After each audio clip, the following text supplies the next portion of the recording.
위키 백과사전에 나오는 내용인데요. 많은 사람들이 정교 분리를 거꾸로 알고 있다라는 거예요. 종교가 정치에 관여하는 게 정교 분리를 어기는 게 아니라 정치가 종교에 대해서 불간섭해야 되는 게 원래 정교 분리의 원칙이다.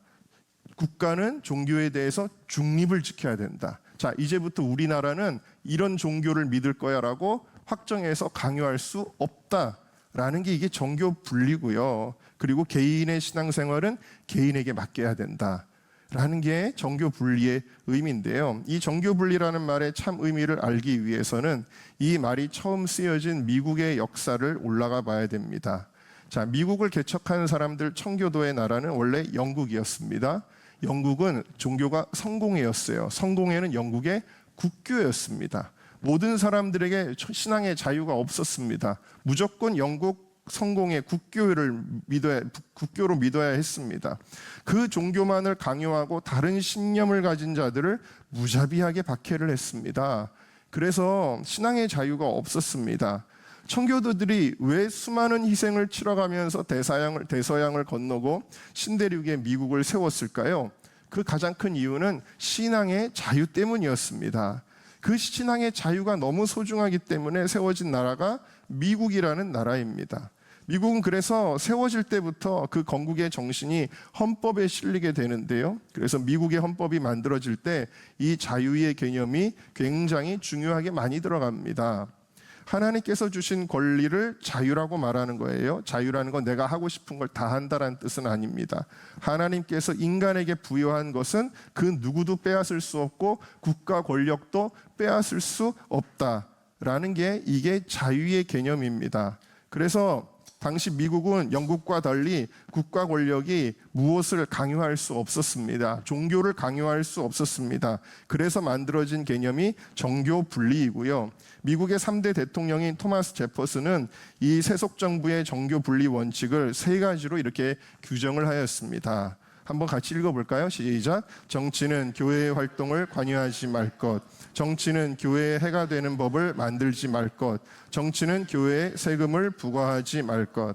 자, 우리가 지금 보니까 이 3가지가 우리에게는 굉장히 다 반대되는 내용이 되어버렸는데요. 이게 원래 미국의 헌법에 담겨진 정교 분리의 원칙이고, 그래서 미국 수정헌법 제1조. 그러니까 모든 헌법 중에서도 가장 기초가 되는 헌법, 미국의 헌법의 내용이 수정헌법 제1조는 이렇게 영어는 말고요, 한글을 한번 같이 읽어보겠습니다. 시작. 의회는 종교를 국교로 정하거나 종교의 자유로운 행사를 금지하는 법을 제정할 수 없으며 언론, 출판, 표현의 자유를 제한할 수 없고 국민이 평화적으로 집회하고 정부에 청원할 권리를 침해할 수 없다. 그러니까 국가가 종교인들을 자기들 입맛대로 이래라 저래라 강요하고 너 이런 말은 해도 되고 이런 말은 하면 안 돼, 이렇게 할 수 있다는 거예요? 없다는 거예요? 절대 없다라는 것입니다. 이게 정교 분리인데요. 놀랍게도 이 대한민국도 이 위대한 자유의 개념과 정교 분리의 원칙을 헌법에 담고 있습니다. 사실 이 개념은 서구의 오랜 역사를 통해서 만들어진 것인데 자유가 뭔지 한 번도 그때까지 경험해 보지 못했던 우리 나라의 건국자들은 다행히 하나님을 만난 그 신앙의 경험을 바탕으로 자유가 뭔지 한 번도 경험해 보지 못했던 조선 땅에 이 위대한 자유의 개념과 정교 분리의 원칙을 헌법에 담게 되었습니다. 자, 대한민국 헌법 제20조 1항 다 같이 읽어보겠습니다. 시작. 모든 국민은 종교의 자유를 가진다. 20조 2항. 종교와 정치는 분리된다. 그래서 미국의 헌법에 들어있는 이 정교 분리의 원칙이 우리나라 헌법에도 들어가 있습니다. 그런데 문제는 뭐냐면 자유민주주의의 개념이 우리나라 사람들은 희박합니다. 전체주의적인 사고방식이 사실 이 동아시아 지역의 국민들에게 있지요. 그래서 이 개념이 희박한 우리나라 국민들은 예를 들면은 뭐 코로나 때도 뭐 마스크 써 그러면은 전 국민이 척척척 쓰고 그런 국민성을 가지고 있는 우리나라 사람들은 이 자유에 대한 개념을 잘 이해하지를 못합니다. 그래서 마치 종교인이 정치에 대해 언급하면 그게 안 되는 줄 안다라는 것입니다. 어리석은 크리스천들은 어떤 일이 발생해도 우리는 이러한 것에 대해 침묵합시다. 이렇게 이야기를 하는 것입니다. 그러나 헌법은 표현의 자유, 신앙의 자유를 이야기하고 있습니다. 예를 들어서 최근에 진보당의 비례대표인 손솔 의원이 22대 국회에서 처음으로 차별금지법을 발의를 했습니다. 이번에는 이 법이 통과될 가능성이 굉장히 높아 보입니다. 이 법의 내용을 보면요, 목사가 예를 들어서 동성애를 죄라고 말하는 발언을 하게 되면 그것이 유튜브 방송이라고 할지라도 이행강제금 3천만 원의 벌금이 매겨지게 됩니다. 이 법의 내용을 들여다보면 교회에서 직원을 뽑는단 말입니다. 직원을 뽑을 때 당연히 그냥 사람도 아니고 신앙이 돈독한 사람을 가려서 뽑지 않겠습니까? 그런데 예를 들어서 타 종교를 가진 사람이 와서 나 이 교회에 직원이 되고 싶소 하는데 당신은 종교가 달라서 안 됩니다 라고 말하면 그것이 차별적인 것이라고 판단을 하고 교회를 처벌하게 되어져 있다라는 것입니다. 그러니까 우리의 생각, 우리의 신념, 우리의 종교적 신념을 그것을 무시하고 자기들이 원하는 생각, 모든 종교는 어떤 종교기관에도 다 차별받지 않고 취직할 수 있어야 돼라는 자기들의 생각을 강요한다라는 것이죠. 동성애는 자연스러운 인권이야라는 자기들의 생각을 기독교인들에게도 강요한다라는 것이죠. 정교 분리를 어기는 이러한 법이 만들어질 때 여러분 이것에 대해서 목사님들이 설교합니다. 어제도 어떤 목사님이 이 내용을 가지고 설교하는 걸 보고 제가 이 내용을 알게 된 건데요. 이 목사님이 설교를 하면서 이것을 비판하는 설교를 하셨고요.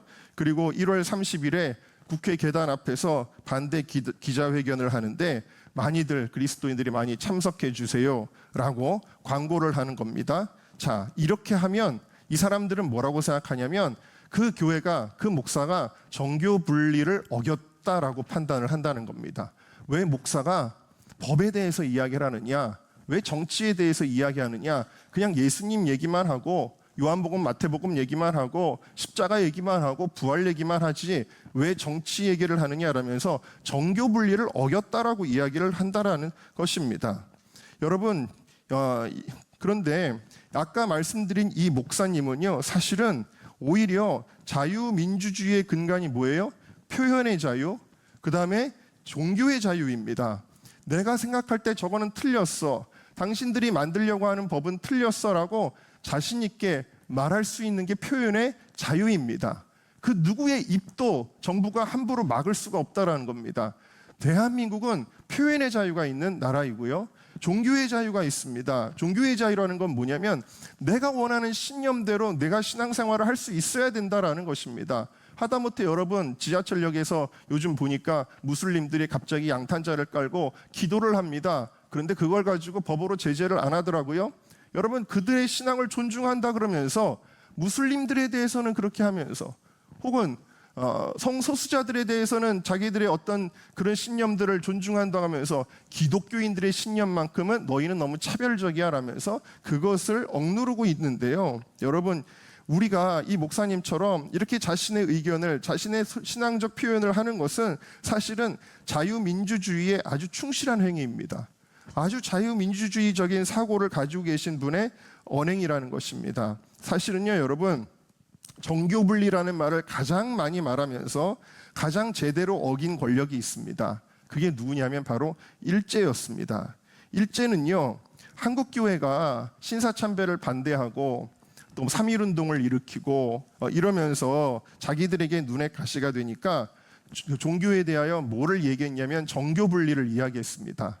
교회는 정치에 관여하지 말라는 것입니다. 그러면서 주요 교단들이 이 겁박에 굴복을 하죠. 그래서 그들이 말하는 것에 대해서 이제 말도 못하게 하고 그리고 오히려 막 교회를 동원해서 모금을 해서 군사 장비들을 만들어내기도 하고 또 동방요배를 예배 시간 전에 하는데도 그거를 그냥 시키는 대로 해야 되고 이런 일들이 일어나게 되었다라는 것입니다. 그러나 물론 그 일점 강점기에 그럼에도 불구하고 이 신앙의 자유, 표현의 자유를 끝까지 해냈던 사람들이 있습니다. 신사참배는 우상숭배입니다. 그것은 국가적 의례가 될 수 없습니다 라면서 발언한 겁니다. 표현의 자유죠. 이것은 우상숭배입니다. 종교적 신념의 자유죠. 이런 것들을 했던 분들이 우리가 잘 아는 주기철 목사님이나 손양원 목사님이나 수많은 믿음의 사람들이었던 것입니다. 이 믿음의 사람들이 3.1운동을 주도했고 독립운동을 지원했고 신사참배에 저항했습니다. 여러분, 이것이 정교 분리의 원칙을 어긴 것일까요? 여러분, 군사 독재 정권일 때 민주화를 이뤄냈던 것도 그 주축이 교회라는 것을 아십니까? 4.19 학생의거의 주도 세력은 서울대 기독학생회였습니다. 기독서클 송우회가 있었습니다. 87년에 민주화 운동이 크게 일어났는데 4.13 호원 조치를 반대하는 민주헌법쟁취국민운동본부, 여기서 주도해서 결국에 대통령 직선제를 가져오게 되었는데 가장 많이 참여한 세력은 기독교였습니다. 이 단체의 상임위원장이었던 오충일 목사님은 이렇게 이야기를 신문 인터뷰에서 했습니다. 교회는 국제적 전국적 조직이 있고 공산주의로 규정할 수 없으며 매주 성도들이 모여 예배를 드리며 말씀을 들으므로 조직이 강합니다. 이런 이유로 교회가 매개체가 되어 전국적으로 운동 세력을 결집시키는데 적합했습니다. 무엇입니까? 교회가 조직적으로 사회에 참여했다라는 사실입니다. 그 당시에 대변인이었던 임명진 목사님은 이렇게 이야기합니다. 목사는 감옥 가기에 적합합니다. 목사는 감옥 가도 월급 받고 감옥 가면 오히려 기도도 많이 하고 성경도 많이 보게 됩니다. 기독교인은 하나님을 두려워하지 사람을 두려워하지 않습니다. 이랬던 것입니다. 기독교는요, 성경에서도 보면 세례 요한이 헤롯에게 쓴소리를 해서 결국 목이 잘리기는 했지만 여러분, 선지자들도 예레미야, 이사야, 엘리야, 모든 선지자들의 그 말들은 다 정치적인 것들이었습니다. 어떻게 보면 오늘날의 사람들이 볼 때 정교 분리를 어겼다라고 말할지 모릅니다. 그러나 여러분, 실상 정교 분리를 어긴 것은 그러한 선지자들을 자기들의 입맛에 맞지 않는다고 잡아서 죽이고 가두고 하는 것이 바로 정교 분리의 원칙을 어기는 사람들이었다라는 거죠. 만약에 이 사회가 계속해서 사회주의화 되어 간다면 자유민주주의를 외칠 수 있는 것이 누구겠습니까? 일반인들이 그것을 하겠습니까? 자기의 모든 것을 잃어버릴 수 있는데 어떤 신념을 가지고 그렇게 할 수 있겠습니까? 이 신념과 용기를 가질 수 있는 사람들, 자유민주주의를 외칠 수 있는 사람들은 바로 교회밖에는 없다라는 것을 우리가 알아야 됩니다. 여러분, 우리가 절대 빼앗겨서는 안 되는 것이 있습니다. 절대 빼앗겨서는 안 되는 것이 있습니다. 그게 뭐냐면 바로 자유입니다. 갈라디아서 5장 1절 말씀을 우리 다 같이 읽어보겠습니다. 시작. 그리스도께서 우리를 자유롭게 하려고 자유를 주셨으니 그러므로 굳건하게 서서 다시는 종의 멍에를 매지 말라. 자, 하나님께서 원래 우리는요, 자유로운 존재로 지음을 받았습니다. 이제 오늘 말씀의 주제인 거룩에 대해 설명하려고 하는데요. 하나님이 처음에 아담과 하와를 지으셨는데 아담과 하와는 누구의 부속물이 아니라 한 인격으로 하나님이 지으셨습니다. 자유로운 존재라는 거예요. 무엇으로부터 폭력이나 억압이나 보복이나 공포에 대해서 자유롭게 그런 것에 영향받지 않고 살아갈 자유가 있었습니다. 아담과 하와에게 생각하고 질문하고 숙고할 수 있는 자유가 있었습니다. 그리고 그것을 나의 양심에 따라 판단하고 표현할 수 있는 자유가 있었습니다. 그리고 그 가치를 믿고 그 신앙 혹은 신념에 따라 살아갈 수 있는 자유가 있었습니다. 예술, 문학, 음악으로 자신의 감정이나 자신의 어떤 신념을 표현할 수 있는 자유가 있었습니다. 나의 거주지, 직업, 결혼 등을 내가 결정할 수 있는 자유가 있었습니다. 내가 누군가가 좋으면 사랑할 수 있고 내가 존경하는 사람을 자발적으로 섬길 수 있는 자유가 있었습니다. 내가 원하는 것을 선택할 수 있는 이 자유는 누구도 억압하지 않았습니다. 하나님은 아담과 하와를 종으로 만드신 것이 아니라 인격적인 자녀로 만드셨습니다. 그런데 인간이 범죄했을 때 이 범죄한 인간은 종이 되고 말았습니다. 무엇의 종이냐면 죄의 종, 사망의 종이 되었습니다. 사단은 거꾸로 이야기했죠. 네가 이것을 먹으면 자유로운 거야 라고 얘기했지만 사실은 누구의 말을 듣느냐가 그 사람의 종이 되는 것입니다. 그래서 사단의 말을 들을 때 사단의 종이 되었고 죄의 욕구에 따라갈 때 죄의 종이 되었고 결국 사망 권세의 종이 되게 된 것입니다. 로마서 6장 16절을 다 같이 읽겠습니다. 시작. 너희 자신을 종으로 내주어 누구에게 순종하든지 그 순종함을 받는 자의 종이 되는 줄을 너희가 알지 못하느냐.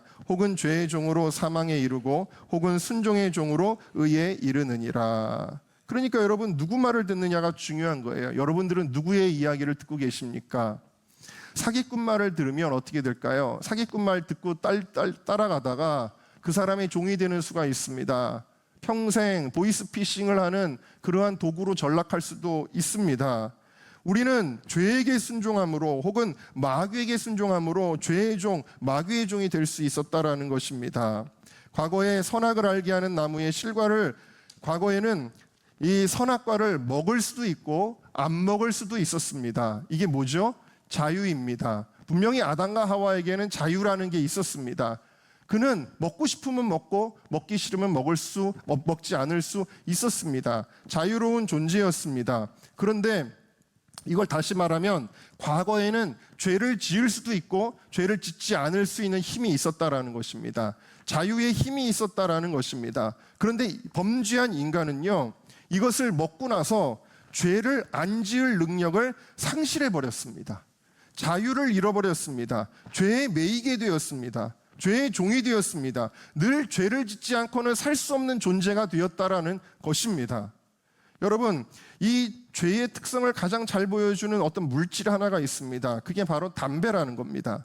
담배라는 물질은, 이거 부모님이 얘기합니다. 너 담배 피면 안 된다. 담배는 아주 몸에 해롭단다. 친구들이 피자 그래도 피면 안 돼. 라고 이야기를 합니다. 자, 담배를 피기 전에는요, 내게 자유가 있습니다. 내가 담배를 피울 수도 있고 피지 않을 수도 있습니다. 그렇죠?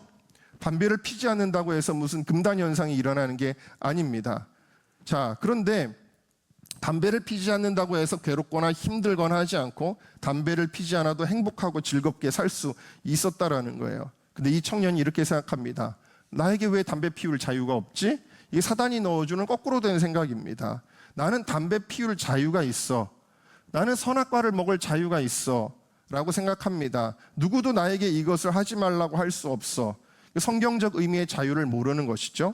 그래서 담배를 입에 대고 나면, 그래 담배를 피우게 되면 그 다음부터 모든 상황이 다 뒤바뀌게 됩니다. 무엇이냐면 이제는 내가 피고 싶으면 피우고 피고 싶지 않으면 안 피울 수가 없게 됩니다. 그 사람은 이미 담배의 종이 됩니다. 그래서 아침에 일어나면 담배가 생각이 나서 피워야 됩니다. 식사를 하고 나면 또 담배가 땡기게 됩니다. 스트레스를 받으면 또 담배를 찾게 됩니다. 무엇입니까? 이미 나에게는 담배를 피울 수도 있고 안 피울 수도 있는 자유가 없어진 것입니다. 그 사람은 담배의 종이 된 것입니다. 자, 요한일서 3장 8절 말씀을 다 같이 읽어보겠습니다. 시작. 죄를 짓는 자는 마귀에게 속하나니 마귀는 처음부터 범죄함이라. 하나님의 아들이 나타나신 것은, 자, 그래서 이렇게 죄를 지으면, 죄를 짓는다는 건 누군가에게 순종한다라는 것입니다. 나에게 죄를 지으라고 명령하는 것은 하나님이 아니라 마귀입니다. 그래서 마귀에게 속하게 된다라고 이야기를 하는 겁니다. 그래서 죄의 종이 된다라고 이야기를 하는 것입니다. 자, 그런데 여러분, 이 마귀를 위해서 원래 예비된 장소가 있습니다. 그 장소가 어딜까요? 마태복음 25장 41절 읽어보겠습니다. 시작. 또 왼편에 있는 자들에게 이르시되 저주를 받은 자들아 나를 떠나 마귀와 그 사자들을 위하여 예비된 영원한 불에 들어가라. 원래 지옥은 마귀를 위해 예비된 곳이라고 하였습니다. 마귀와 마귀의 쫄개들을 위하여. 자, 그런데 왜 인간이 지옥을 갈까요? 그것은 하나님의 자녀들이 자유한 하나님의 자녀의 신분을 잃어버리고 마귀의 종이 되기 때문입니다. 마귀를 따라 사는 거예요. 마귀를 따라 살다가 마귀의 종착역에 같이 가게 되는 겁니다. 그것이 인간이 지옥에 떨어지는 이유다라는 것을 우리가 알아야 됩니다. 마귀에게 매여 있으면 안 된다라는 거예요. 마귀에게 매여 있습니다. 그래서 고린도서나 갈라디아서나 이런 데 보면은 뭐 술 취하는 자는, 음란하는 자는, 토색하는 자는 하나님의 나라의 유업을 받지 못하리니, 이런 표현들이 있잖아요. 이것은 예를 들어서 한두 번 실수로 범죄하는 것을 의미하는 게 아니고 그냥 완전히 매여 있는 사람을 가리킨다라는 거예요. 어떤 죄에, 어떤 마귀의 영향력에 그냥 매여가지고 거기서 벗어나지 못하고 그냥 사는 사람들을 가리키는 거예요. 이런 사람들은 하나님의 나라를 유업으로 받을 수가 없죠. 왜? 마귀를 따라 평생 살았는데 어떻게 그 사람이 하나님의 자녀라고 할 수 있겠습니까? 그래서 여러분, 종된 우리 인간의 실존을 제가 지금 말씀을 드리는 건데요. 이스라엘의 역사, 구약에 나오는 이스라엘의 역사는 바로 죄의 종이 된 인간의 실존을 보여줍니다. 무엇입니까? 이스라엘 백성들이 원래는 자유로웠는데요. 근데 애굽에 가서 점차 무엇이 됩니까? 종이 됩니다. 노예가 됩니다. 내가 원하는 곳에 살 수 없습니다. 내가 하고 싶은 말을 할 수가 없습니다. 내가 먹고 싶은 것을 먹을 수가 없고요. 그냥 주는 대로, 하라는 대로만 해야 됩니다. 자유를 잃어버린 노예의 생활, 종의 삶을 무려 400년이 넘게 그들은 살았다라는 것입니다. 근데 하나님께서 그들의 부르짖음을 듣고 누구를 보내셨냐면 모세를 보내셨습니다. 그리고 모세를 보내셔서 이 이스라엘 백성을 해방시켜 주십니다. 자, 애굽 땅에서 그들이 빠져나오게 됩니다. 엄청난 영적 전쟁을 치르면서 그들이 애굽에서 드디어 빠져나오게 됩니다. 무엇입니까? 종에서 자유자로 하나님이 회복시켜 주신 줄로 믿습니다. 자, 자유자가 되면요, 목적지가 달라집니다. 이때부터 목적지는 어디예요? 애굽에서 나오면 목적지는 어디입니까? 가나안 땅입니다. 가나안 땅은 천국입니다. 광야는 우리의 인생길이지요. 자, 다시 말하면 여러분들이 예수 그리스도의 십자가와 부활을 통해 하나님께서 여러분들을 죄의 종에서 풀어주시고 자유하게 된 줄로 믿습니다. 여러분, 하나님의 인격적인 자유로운 자녀인 줄로 믿습니다. 자, 이런 자녀가 됐으면 우리는 광야와 같은 인생길을 살아가기는 살아가는데 목적지가 어디입니까? 가나안 땅입니다. 천국입니다. 그래서 이것은 굉장히 중요한 문제다라는 것을 우리가 알 수가 있지요. 여러분, 이 모세는 누구를 예표한 것입니까? 구약의 모세는 신약의 예수님을 예표한 것입니다. 바로 죄의 종된 우리를 구원하기 위해 모세처럼 왕자의 신분을 버리고, 다시 말하면 하늘 보좌 다 버리시고 이 땅에 내려오셔서 우리를 위해 고난당하심으로 십자가를 지시고 우리의 죄의 결박을, 죄의 멍에를 끊으셨습니다. 십자가 복음으로 우리를 구원하신 후에 우리 주님께서 다시는 이렇게 하지 말라라고 말씀하십니다. 갈라디아서 5장 1절 다시 읽습니다. 시작. 그리스도께서 우리를 자유롭게 하려고 자유를 주셨으니 그러므로 굳건하게 서서 다시는 종의 멍에를 매지 말라. 아멘. 여러분, 불행하게도 모세를 따라갔던 이스라엘 백성 중에 광야까지 잘 왔는데 중간에 이런 사람들이 생겼습니다. 다시 애굽으로 돌아가자, 다시 우리가 바로를 섬기자, 그때가 더 좋았는데 라고 말하는 사람들이 막 일어났습니다. 여러분, 그들은요, 하나님의 자녀로 자유함을 누렸음에도 불구하고 그 자유를 유지하지 못하고 다시 종의 멍에를 매겠다라고 스스로 자처한 것입니다. 이것이 인간의 어리석음입니다. 누군가의 종이 되는 게 그렇게 좋았나요? 그들은 결국 어떻게 됐을까요? 가나안 땅에 한 명도 들어가지 못하고 오직 여호수아와 갈렙 외에는 모두 멸망하고 말았습니다. 여러분, 예수님의 십자가 복음으로 구원받은 성도는 다시 죄의 종으로 살면 안 됩니다. 우리가 오늘날 다시 죄의 종된 모습으로 살아가는 모습이 무엇입니까? 그것은 바로 우리의 어떠한 취함입니다. 성경은 그것을 술 취함이라는 단어로 다 표현하고 있는데, 취함 혹은 현대적인 언어로 말한다면 중독입니다. 하나님은 우리를 자유로운 존재, 인격적인 존재로 지으셨는데 이 중독의 상태라는 건 무엇이냐? 무언가에 취해 있는 상태라는 것은 무엇이냐? 내가 내 맘대로 잘 안 된다라는 것입니다. 내가 내 맘대로 잘 안 되는 것들이 있나요? 그것이 무엇입니까? 죄의 종된 상태라는 것입니다. 어떤 것들이 있을까요? 제가 GPT에 어떤 중독이 있니? 라고 물었더니 수없이 많은 중독들을 열거를 했습니다. 알코올 중독, 니코틴 중독, 카페인 중독, 약물 중독, 마리화나 중독, 마약 중독, 스마트폰 중독, 소셜미디어 중독, 게임 중독, 인터넷 중독, 유튜브 중독, 채팅 중독, 커뮤니티 중독, 쇼핑 중독, 도박 중독, 주식 중독, 코인 중독, 폭식 중독, 당분 중독, 정크푸드 중독, 탄수화물 중독, 다이어트 중독, 운동 중독, 이것도 지나치면 중독이 된다는 거예요. 성형 중독, 여행 중독, 연애 중독, 인정 중독, 관심 중독, 일 중독, 명예 중독, 신비 체험 중독, 수면 중독, 음란 중독. 이것들이 형태는 다 다르지만 결국에는 다 똑같이 내가 원하는 대로 나를 제어하지 못하게 하고 나를 끌고 간다라는 거예요. 그걸 알아요. 나를 멸망으로 끌고 가는구나. 여러분, 병에 걸린 사람이 몸이 안 좋은데도 불구하고 술을 계속 먹습니다. 왜 먹죠? 종이 되었기 때문입니다. 이게 나를 망가뜨린다는 걸 아는데도 불구하고 계속 먹을 수밖에 없습니다. 이것이 종의 모습이라는 거죠. 이 멸망으로 가는 걸 알면서도 이것들로부터 벗어날 뭐가 없어요? 자유가 없습니다. 자유라는 것은 여러분 그냥 우리가 마음대로 죄짓고 사는 게 자유가 아니에요. 그거는 방종입니다. 성경이 말하는 자유는 무엇이냐? 내가 거룩하게 살 수 있는 힘이라는 거예요.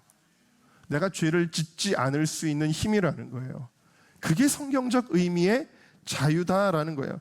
거룩에 대한 또 다른 정의는 완전한 영적 자유입니다. 그러니까 노예되었던 종되었던 이스라엘 백성을 모세를 통해서 하나님이 애굽에서 건져내셨는데 그 목적을 이렇게 표현하고 계십니다. 레위기 11장 45절 시작. 나는 너희의 하나님이 되려고 너희를 애굽 땅에서 인도하여 낸 여호와라. 내가 거룩하니 너희도 거룩할지어다. 자, 하나님이 애굽 땅에서 우리를 인도한 목적이 뭐라고요? 우리가 거룩하게 살 수 있게 하기 위하는 거예요. 우리에게 자유를 주는 것은 거룩할 힘이라는 것입니다. 그래서 우리가 하나님께 온전히 순종할 수 있는 자유로운 상태, 그것이 거룩이다라는 건데요. 어떤 사람은 하루 종일 음란한 생각과 마음과 욕구 가운데 하루 종일 떠나지를 않습니다. 음란한 생각이 떠나지를 않아요. 어떤 사람은 하루 종일 술이 땡기고 술이 마시고 싶습니다. 술 친구를 만날 계획만 떠나지 않습니다. 교회를 다녀도 직분을 받아도 여전히 죄의 종, 마귀의 종입니다. 왜? 우리가 누구의 말을 듣느냐가 우리의 정체성이기 때문입니다. 하나님은 이렇게 살라고 십자가를 통해 우리를 구원하신 것이 아닙니다. 구원의 목적은 성공도 취직도 결혼도 아닙니다. 오직 우리의 거룩입니다.